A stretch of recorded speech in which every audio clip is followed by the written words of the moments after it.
Hello and welcome to One Cool Thing, PCMag's daily show where we show you one cool thing which we are testing out in the PCMag labs.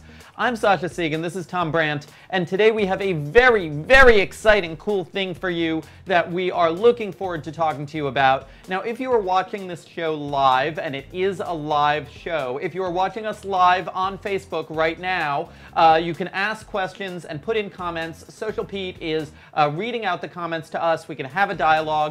If you are watching this show in the future on YouTube, make sure to like and subscribe the PCMag channel, and consider coming over to Facebook at 10 a.m. Eastern on weekdays to check out One Cool Thing live.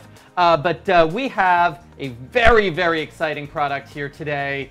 It's the Imac Pro, isn't it? Indeed it is. About a month after the first unit shipped, we have an Imac Pro here.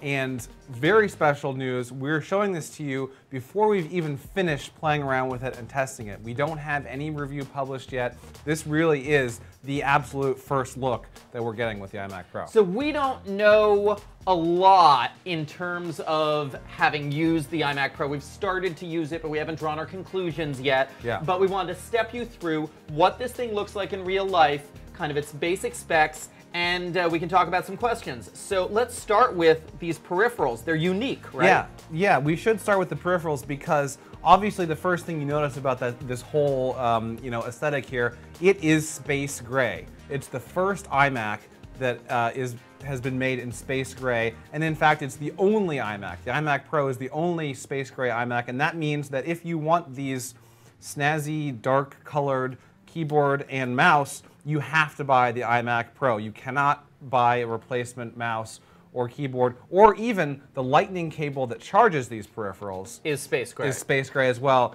Those are only available with this iMac Pro, which, by the way, starts at $5,000. Okay, it starts at $5,000. It goes up to, you said, $13,000 something right I'm now? not sure what the highest end is. That was like a big thing about a month ago when they first released the configuration tool. People were playing around with the top end. I forget. Yeah, it's certainly above 10 grand. Okay, so that kind of segues well into what the unique specs are on this model. And now this does look like a standard 5K iMac, but it's different inside, right?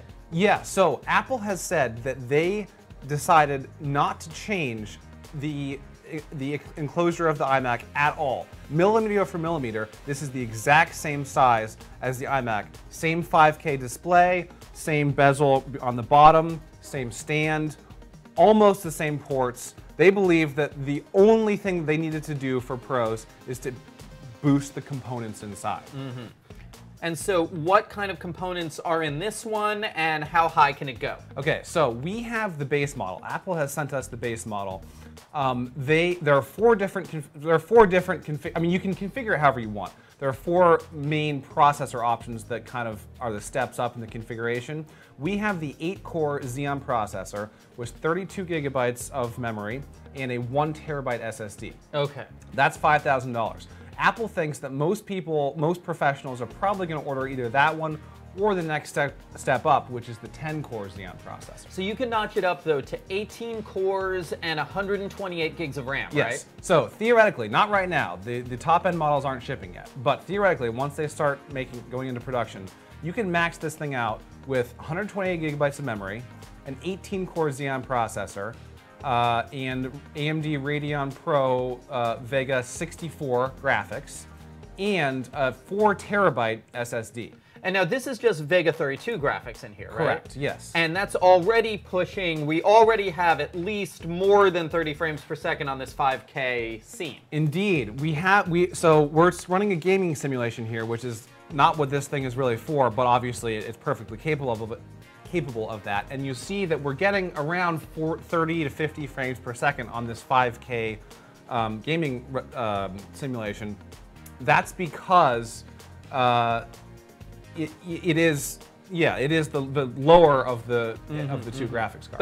But it's still what I'm pointing out is it's still a very powerful graphics card. It's not the kind of graphics card that I, for one, normally expect to find in an all-in-one. No, and here's why. Apple wants people who are doing AutoCAD, who are doing virtual reality gaming creation, rendering, who are they want they're marketing the half precision teraflop performance of these GPUs, which is a bunch of gobbledygook for many people, but basically means that these GPUs are great at doing specific tasks that you can offload to them versus doing it on the CPU. So in a moment, we're going to turn it around. We're going to talk about the ports, one of my favorite things to talk about with desktops. But first, let's take some questions. Can you upgrade it at all, or is this all just, initial checkout? Yeah, so you can upgrade it, sure, but you've got to do that with your online shopping cart when you're sitting there at your desk. There is no way to open this case. Again, it's the same as the iMac. You maybe could send it into an Apple authorized service provider to maybe do whatever they can do, but if you try to open this, that's not supported by Apple. Okay, so let's actually, that kind of segues into something else I wanted to talk about here. Can we turn it around to look at the ports, or is it going to fall off the So I'm going to remove these snazzy keyboard and mouse here, and you can go ahead and turn it around. It's very light. There is a significant amount of heat venting out of the back of this. So that's what we're going to talk about. So I said before, actually I've said multiple times that the only difference, that there is no physical differences between this and the regular iMac. That's not entirely true. And you may not be able to see it, but what they've done, maybe we can turn it slightly to the side here so we can see behind this stand.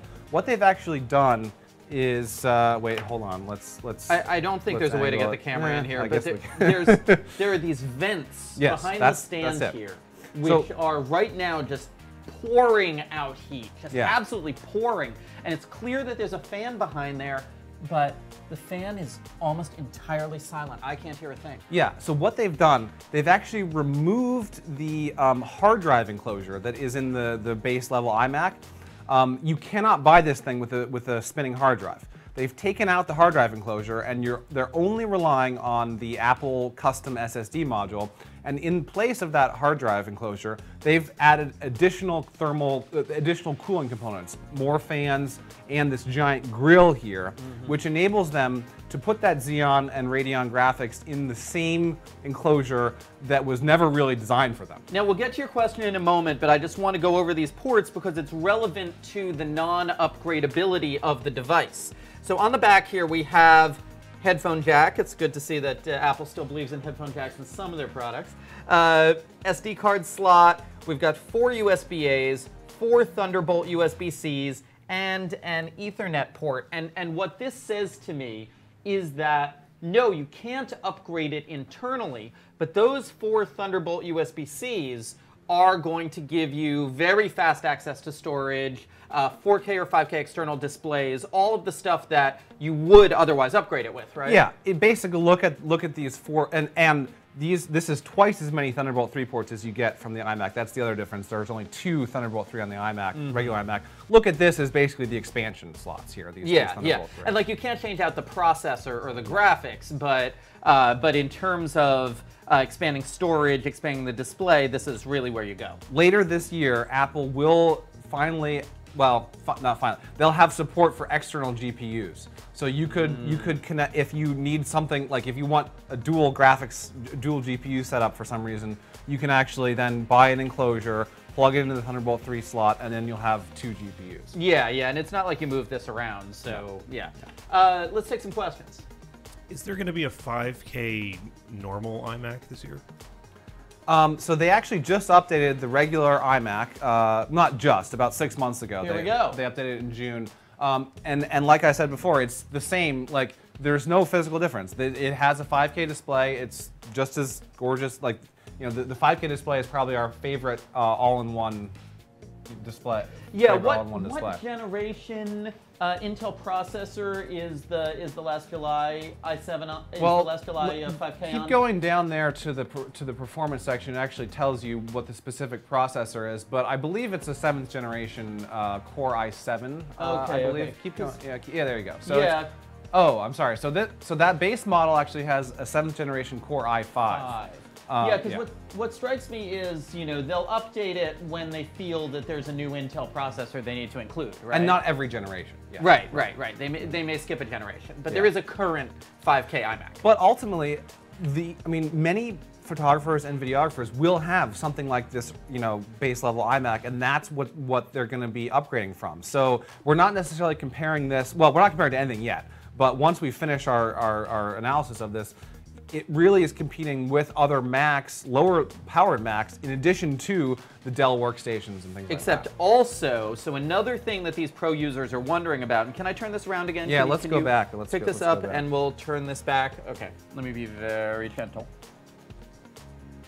Okay, so another thing that these Pro users are going to be wondering about is, do I jump on this, or do I wait for the promised 2018 refresh of the 2013 circular Mac Pro?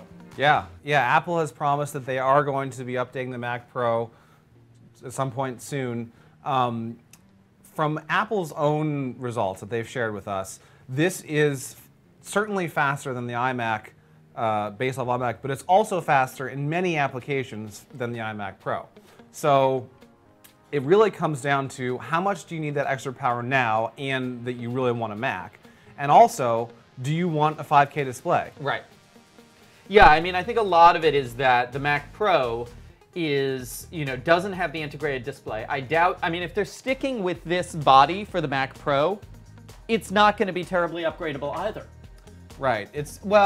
I mean, you can pull out that, I believe, it's been a while since I've seen that, but you can actually pull that out and stick some components in it. But yeah, who knows what they're going to do with the Mac Pro other than update it at this point. So then that puts up the question of this iMac versus some of the Windows-based workstations that are out there. And now one of the things we pointed out is that this can run both Mac OS and Windows very, very well. And you can partition the SSD to run, Windows some of the time, Mac OS some of the time. It'll run high-end Windows applications very, very well, which is something you can't do on a Windows-only workstation. Indeed. Let's take another question. We get one question over and over, which is, why would I spend this type of money on a computer? Like, who is this for? Yeah, so this is for people who already know that they can take advantage of, on the processor side, either the increased clock speed or the additional cores of the Xeon processor. Yeah, I want to say it's for people who professionally use applications with intensive multi-core workflows, and that means specifically high-powered photo editing of large raw files is something that works very well on multi-core. Managing very large, complex Microsoft Excel spreadsheets is something that works very well on a Xeon. 3D graphics rendering to create CGI films or effects, or to create games, or to create VR experiences. Those are things that work very well on this processor. Yeah, if your workflow involves offloading certain tasks, assigning them directly to the GPU versus the CPU, you're going to have a much better time with this thing than any other Mac, with the exception of possibly the Mac Pro. Right. But also just purely with the CPU, it's a question of what are these multi-core workflow applications that are slamming a lot of CPU cores at once to do this intensive processing. And now, for instance, our video guys render video for a lot of the day. And so a PC such as this, which allows them to cut that rendering time from, say, and this is just me speculating, from like 20 minutes for a video to 10 minutes for a video, means they can get more videos in per day. It means that they can be more productive in their workflow. It means they can create better things for PC Mag. And that's where you invest in this kind of hardware. Right, so the cost difference there really actually could be negative, because you're actually saving more time than the extra cost than this $5,000 machine is worth. Right, because you're not sitting around waiting for your video to process. And I'll just throw all that out the window for a second as I drop the mouse. If you really want these space gray peripherals, and money is no object, that might be another reason to spend $5,000. Or you could get a lot of masking tape and or just spray paint. Yeah, spray paint them. Yeah, we've got another question. So you can't really read it from here. What kind of scores are we getting on the benchmark that we're running here? Okay, so I'll say that we haven't tested this yet. This is like a sneak preview here, but yes, if you would like me to read what this is doing, it's currently at 38. It's currently at 41 frames per second. We're running a 5K gaming simulation here. It's from Unigen's Heaven simulation. Yeah, but once again, okay, so we are running this simulation primarily to be pretty. Yes. And to show off the power of this GPU, but this is not a PC that Apple intends for people to be playing games on. Correct. It's a PC that Apple intends people to be creating games on. There's a big difference there. Yeah, and I can tell you what we're going to do over the next week or so, several weeks, is we're going to throw any 4K video footage that we can get at it.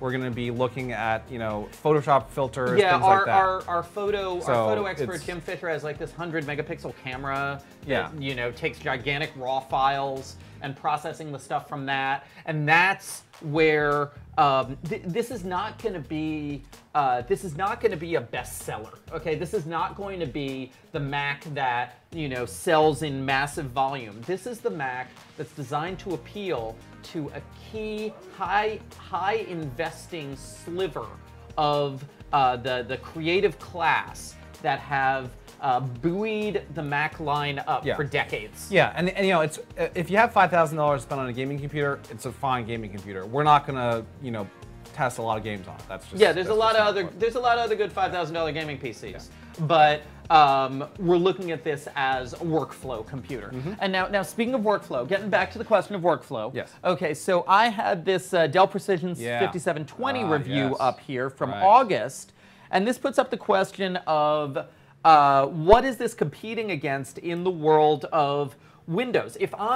So I love my multi-core workflows because I am a SQL and Excel guy, and so I tend to, in the middle of the year, I have to run these huge spreadsheets, and the faster the calculations run, the sooner I get out of the office. Yep. But I feel like, oh well, that's something I could do perfectly well on Windows. Why do I need Mac OS? Yeah. Okay. Well, the first part of it is I think actually spec for spec, being an all-in-one, probably the closest Windows competition is the Dell Precision 5720 because it is a 27-inch all-in-one with the Xeon processor, with professional GPUs, and with the it has a 4K display, but it's still a brilliant display. So I think spec for spec, that probably is the best Windows competition.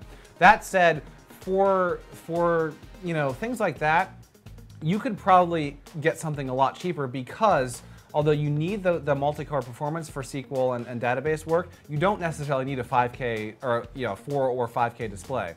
So you could simply buy a desktop workstation and run it on that. So you haven't seen how many columns I have. Well, you can. I have a lot. Okay, of but you don't need the 4K display though. You can get I need a couple big monitors. Display. You get get a couple monitors and hook it up that way. So okay. I would say that for that type of thing, this is a great tool, but it might be a bit overkill. Okay, but for the kinds of people who are considering this against something like the Dell Precision, now of course we have not reviewed this. We do not know actually. I want to keep emphasizing. We do not have a final declaration on how well this works. Right. We are in the middle of testing it. But what are the pros and cons to weigh as you're thinking about this vis-a-vis a Dell workstation? So the huge pro really is that this is a Dell workstation because it can run Windows. So the deal is that this is. So a Windows computer may be enough for a lot of people. This is a Windows computer and more. Yeah. Okay. I mean, you can do both with this, and I think that's one of the huge selling points of not just the iMac Pro, but really any Mac. The MacBook Pro is one of the best ultra portables that we've seen, and it runs Windows, so it's probably one of the best Windows ultra portables. And the same goes. And I disagree. You know I disagree. Yeah. If you don't like the keyboard, is trash. then. Yeah, okay. and ultimately you won't be, like if you are, typing or mousing all day long with this, you're probably going to set these aside and go for a better keyboard and mouse. I have a nice, I mean, you can plug, I mean, that's a great thing about having 4 USB-A's in the back. Yeah. Even if you have an ancient mechanical keyboard that you worship, you can plug it into this iMac and it will work beautifully. Let's take another question. Will it blend? Absolutely not. There is no commercial-sized blender large enough to fit this diagonal. So you might have to put it in some sort of vat.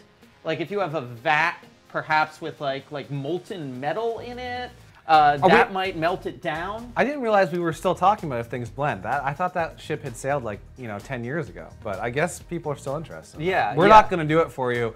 But I think but I think the key problem it's here, very thin, so but the key problem here would be the size of the opening at the top of the blender. Yeah. I just don't think you can get it in. So chop it up first with the chainsaw, then put it in the blender, and that's how you do that. That's thinking out of the box right there. Any more questions?